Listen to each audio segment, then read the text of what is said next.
Drogue a passé en de tête yo, en bio là, mais côté yo couché, à terre, 3 mouri nan yo, et puis gen de nan yo kap bat.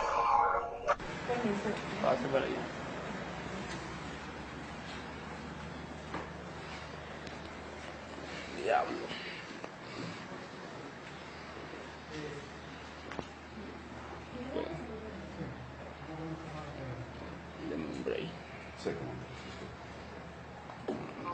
Nossa. Igual uma primeira para onde quiera, tenga en cuenta.